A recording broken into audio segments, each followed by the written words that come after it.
जय हिंद दोस्तों। इस समय मैं आप लोगों को कॉम्प्लेक्स नंबर चैप्टर पढ़ा रहा हूँ और इस चैप्टर में मैं आप लोगों को नेक्स्ट टॉपिक स्टार्ट करूँगा और उस टॉपिक पर बेस मैं कुछ प्रॉब्लम भी आपको सॉल्व कराऊंगा। जो आज का हमारा टॉपिक है इसका नाम है इक्वलिटी ऑफ कॉम्प्लेक्स नंबर। अभी मैंने आपको सेट थ्योरी पढ़ाई थी। सेट थ्योरी में मैंने आपको एक कंडीशन बताई कि दो सेट जो होते हैं वो आपस में इक्वल कब होते हैं। तो उसी लेक्चर में आपको यहाँ पे कॉम्प्लेक्स नंबर पढ़ा रहा हूँ। तो कॉम्प्लेक्स नंबर में भी मैं आपको कंडीशन बता रहा हूँ कि हमारे जो दो कॉम्प्लेक्स नंबर है वो आपस में इक्वल कब होंगे। तो मैं आप लोगों को कंडीशन बता रहा हूँ। आइए देखते हैं कि दो कॉम्प्लेक्स नंबर इक्वल कब होंगे। सबसे पहले आप लोग को इतनी बात तो पता होनी चाहिए कि जो हमारा कॉम्प्लेक्स नंबर होता है तो इसको हम लोग ऐसे यूज करते हैं a प्लस आई बी से, और a प्लस आई बी को लेकर कर देते हैं z। ये मतलब कि हमारा z है वो a plus I B equal होगा और z हमारा यहाँ पे कॉम्प्लेक्स नंबर हो जाता है। ये कैसे कॉम्प्लेक्स नंबर का नोटेशन होता है ये आपको पता होना चाहिए। कॉम्प्लेक्स नंबर में ये वाला हमारा पार्ट होता है रियल पार्ट और ये हमारा होता है इमेजिनरी पार्ट। मतलब कि मीन्स जो पार्ट हमारा i के साथ क्या हुआ है वो हमारा है इमेजिनरी पार्ट, जो हमारा पार्ट विदाउट i लिखा है वो है हमारा रियल पार्ट। ये देखते हैं कि हमारे पास दो कॉम्प्लेक्स नंबर इक्वल कब होंगे। हमारे पास एक कॉम्प्लेक्स नंबर है यहाँ पे z1 और दूसरा कॉम्प्लेक्स नंबर है हमारा यहाँ z2। z1 हमारा है z1 equal to a plus I B और z2 equal to c plus I B. तो इनको आपस में इक्वल कब हो जाएगा, मतलब ऐसी कौन सी कंडीशन होगी कि जब हम लोग बोल रहे हैं कि यहाँ पे हमारा z1 is equal to z2। ऐसा उस केस में होगा जब हमारा a c के इक्वल हो और b हमारा d के इक्वल हो, a c के इक्वल हो b d के इक्वल हो। या अगर आप लोगों को सिंपल शब्दों में समझिए तो सिंपल वर्ड्स में मैं ये बोलना चाहूँगा कि हमारे दो कॉम्प्लेक्स नंबर हैं वो इक्वल तभी होंगे जब हमारा रियल पार्ट के इक्वल हो और इमेजिनरी पार्ट के इक्वल हो। जैसे कि हमारे कॉम्प्लेक्स नंबर है ये a प्लस आई बी, दूसरा है c प्लस आई बी। इसका रियल पार्ट है a और दूसरा रियल पार्ट है c। a और c आपस में इक्वल है और इसका इमेजिनरी पार्ट है b, इसका इमेजिनरी पार्ट है d और b और d भी आपस में इक्वल है। मीन्स यहाँ पे हमारा रियल पार्ट भी इक्वल है और इमेजिनरी पार्ट भी इक्वल है। तो हम लोग बोल देंगे कि हमारा कॉम्प्लेक्स नंबर हमारा यहाँ पे इक्वल है। ये आप लोग कॉम्प्लेक्स नंबर में समझते होंगे कि कॉम्प्लेक्स नंबर की इक्वलिटी क्या होती है। अब इस पर बेस मैं आप लोगों को कुछ क्वेश्चन भी कराऊंगा। क्वेश्चन में ये बोल देगा, क्वेश्चन में अगर इसने बोल दिया कि हमारे पास दो कॉम्प्लेक्स नंबर है वो इक्वल है तो इसका मतलब कि इक्वल है तो हम इसके रियल पार्ट और इमेजिनरी पार्ट को हम लोग इक्वल आपस में कर सकते हैं और इक्वल कर देंगे और जो ये पूछाएगा क्वेश्चन है वो हम लोग सॉल्व करके निकाल देंगे। ये हमने इस डेफिनेशन पे बेस्ड जो प्रॉब्लम्स होते हैं उनको सॉल्व करने का जनरल मेथड बताया कि आपको इस टाइप से सोच के सॉल्व करना है। और अभी मैंने आपको बताया कि रियल पार्ट और इमेजिनरी पार्ट को आपस में इक्वल कर दिया। तो यहाँ पे हम लोग क्वेश्चन में इक्वल करने लगे एक वर्ड होता है इक्वेट करना। हम लोग बोलते हैं कि हम लोगों ने रियल पार्ट और इमेजिनरी पार्ट को इक्वेट कर दिया। Equating the real part and imaginary part ये बोलते हैं। यहाँ पे ये टाइप में लिखने का वो होता है। ये हमारा क्वेश्चन है। इस क्वेश्चन में बोला गया है कि find the real values of a and b if 3a - 6 plus 2ib is equal to -6b plus 6 plus a equal to y। Means हमारा ये कॉम्प्लेक्स नंबर हमारा ये हो गया, दूसरा कॉम्प्लेक्स नंबर हमारा ये हो गया। दोनों आपस में इक्वल है, पूछा है a और b की वैल्यू फाइंड करनी है। अब दोनों आपस में इक्वल है तो आप लोग को इतना तो मैंने बता ही दिया। ये आप लोग तो जान ही गए दो कॉम्प्लेक्स नंबर आपस में इक्वल होंगे तो रियल पार्ट हमारा रियल पार्ट इक्वल हो जाएगा और इमेजिनरी पार्ट हमारा इमेजिनरी पार्ट इक्वल हो जाएगा। मैं उनके तो आप लोग ये बात समझ होंगे। ये हमारा यहाँ पे रियल पार्ट है 3a - 6 और इसमें रियल पार्ट है -6b। तो हमने दोनों को इक्वल कर दिया और इमेजिनरी पार्ट जो होता है वो i के साथ खड़ा होता है। तो i के साथ यहाँ लिखा हुआ 2b और यहाँ पे i के साथ लिखा हुआ 6 + a। तो हमने 2b = 6 + a कर दिया यहाँ पे। ये हमारा इक्वल हो गया। अब हमारे पास एक इक्वेशन ये होगा, एक इक्वेशन ये होगा। हम लोग को इन दोनों इक्वेशन को सॉल्व करके a और b की वैल्यू निकालनी है और a और b की जो वैल्यू निकालनी है तो हमारा आंसर हो जाएगा।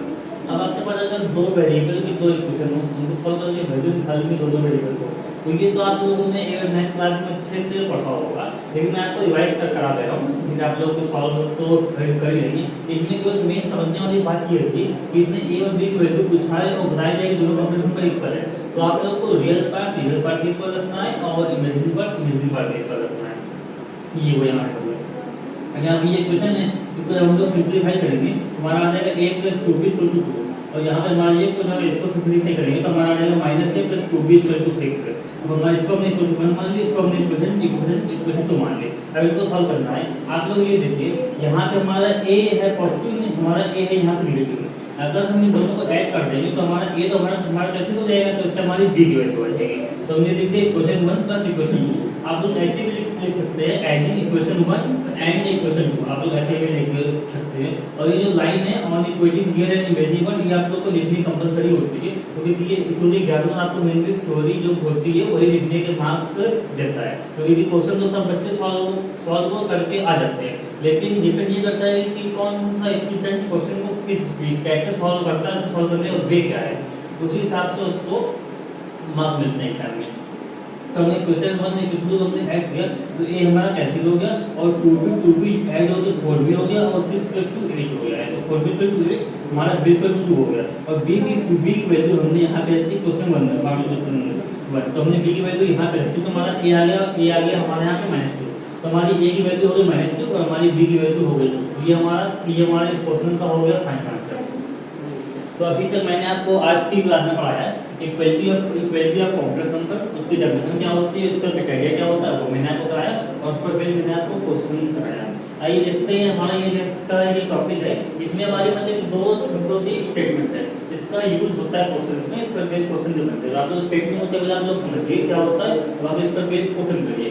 ये जो कॉम्प्लेक्स नंबर चैप्टर है इसमें थ्योरी आपसे डेफिनेशन वो आपके एग्जाम में नहीं पूछेगा, आपसे एग्जाम में कोई क्वेश्चन ही पूछेगा। तो इसलिए इसको जो समझना है कि कंडीशन क्या होती है, बाकी आपको डर नहीं करना। बाकी जो क्वेश्चन क्या होते हैं इस टाइप मैंने कराया, अगर आपको इस टाइप में और भी क्वेश्चन मिल जाएंगे, आपको क्वेश्चन की प्रैक्टिस करनी है। और कोई अगर क्वेश्चन आपको नहीं आता है तो आप कमेंट सेक्शन में मुझसे क्वेश्चन वो पूछ सकते हैं, मैं उसका as soon as possible solution provide करने की पूरी कोशिश करूँगा।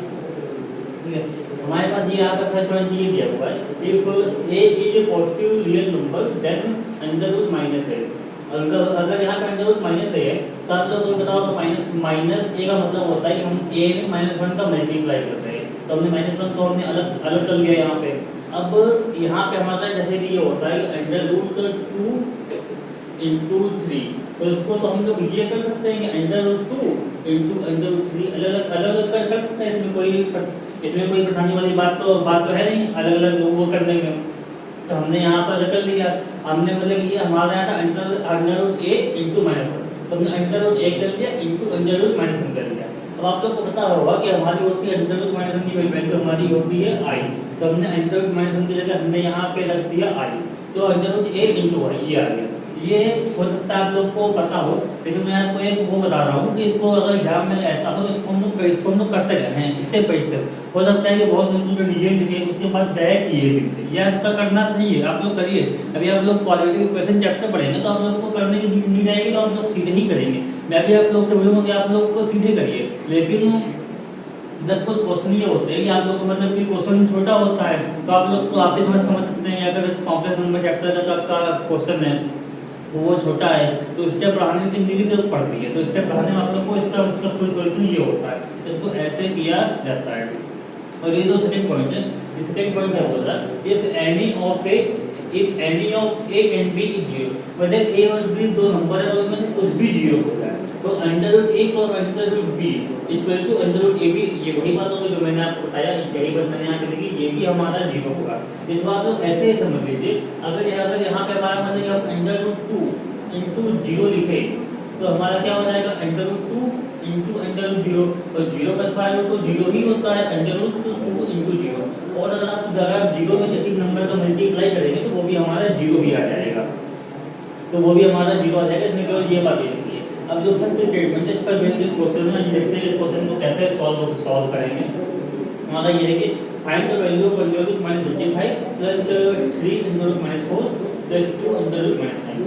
अब देखिए ये जो था इसको हमने लिख दिया अंडर रूट -55, सेम ये करते हुए हम -1 को तो बाहर निकाल सकते हैं, हमने यहाँ पर बाहर निकाल दिया, और 3 × 4 और -1 को हमने बाहर निकाल दिया। ये हमने बाहर इसलिए निकाल दिया क्योंकि अगर स्क्वायर रूट के अंदर माइनस है तो यही सबसे बड़ी समस्या होती है, इसीलिए इमेजिनरी नंबर का मतलब कि वो होगा इमेजिनरी नंबर निकल के आया, क्योंकि स्क्वायर रूट के अंदर अगर -1 हमारा फंस जाता है तो सारा काम गड़बड़ हो जाएगा। क्योंकि जब तक हम माइनस को बाहर ना निकाल दें या उसका सॉल्यूशन ना दे दें हम आगे बढ़ भी नहीं सकते हैं। तो इसलिए -25 है, अब 25 को देख के तो आपको पता होगा कि 25 का स्क्वायर रूट क्या होता है, लेकिन माइनस होने की वजह से आप लोग सोच नहीं पाओगे, तो इसलिए माइनस को हमको फर्स्ट ऑफ ऑल बाहर निकालना पड़ता है। तो माइनस बाहर आ जाएगा तो हमारा बन जाएगा स्क्वायर रूट -1।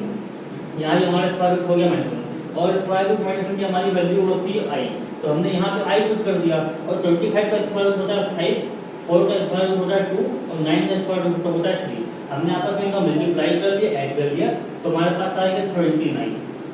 तो ये हमारा यहाँ पे होगा फाइनल। ये मैंने आपको अलग अलग टाइप के क्वेश्चन कराए जब आप लोग अपनी एनसीईआरटी की बुक को उठाएंगे या फिर आपके स्कूल में अगर कुछ कोई अलग बुक फॉलो कराते हैं, अगर आप लोग वो उठाएंगे तो आपको इस टाइप के और भी क्वेश्चन मिल जाएंगे। तो आपको मतलब होगा कि ऑनलाइन क्लास में सारे प्रॉब्लम करा पाना पॉसिबल तो होता नहीं, बुक में जितना नहीं प्रॉब्लम होती है। तो मैं अपनी तरफ से कोशिश वही करता हूँ कि आपको मैं हर कॉन्सेप्ट, हर फॉर्मूला, हर टॉपिक पढ़ाता रहूँ और उन पर based serial wise topic wise हर लेवल का क्वेश्चन आप लोग को मैं करा करूँ। और बाकी आपको कोई टाइप के और भी मिलेंगे, आप लोग उसको सॉल्व करिए। अगर आपको कोई भी डाउट होता है तो आप लोग कमेंट सेक्शन में मुझसे पूछिए। मैं उम्मीद करता हूँ कि आपको आज की क्लास समझ में आ गई होगी। तो ये आज की क्लास काफ़ी ईजी थी।